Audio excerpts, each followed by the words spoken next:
దళపతి విజయ్ నటించిన చివరి చిత్రం జననాయకన్ ఈ వారంలో గ్రాండ్ గా ప్రేక్షకుల ముందుకొచ్చింది. అయితే ఈ సినిమా బాలయ్య భగవంత్ కేసరి రీమేక్ కావడంతో తెలుగులో పెద్దగా ఆదరణ లేదు. కానీ తమిళ్లో మాత్రం విజయ్ ఫ్యాన్స్ పండుగ చేసుకుంటున్నారు. ఓవరాల్ గా మాత్రం ఈ సినిమాకు నెగిటివ్ టాకే ఎక్కువగా ఉంది. అయితే ఇందులో నటించిన ఓ ఇద్దరు ముద్దుగుమ్మల కెరీర్ కు మాత్రం జననాయకన్ కాస్త మైనస్ అని చెప్పాలి.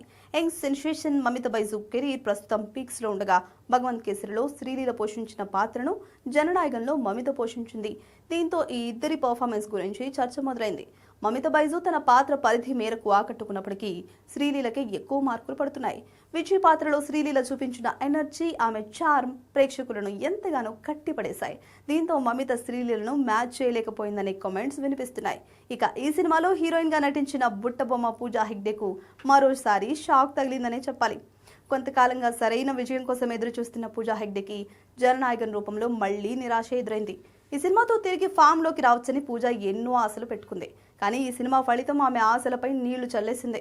అంతేకాదు సినిమాలో పూజ పాత్ర నిడివిని కూడా తగ్గించేశారు. పోనీ సినిమా బ్లాక్ బస్టర్ అయి తన కెరీర్ కు ప్లస్ అవుతుంది అనుకుంటే అది కూడా లేదు. మొత్తంగా జననాయకంతో మమిత పూజకు పెద్దగా కలిసి వచ్చిందేమీ లేదని చెప్పాలి.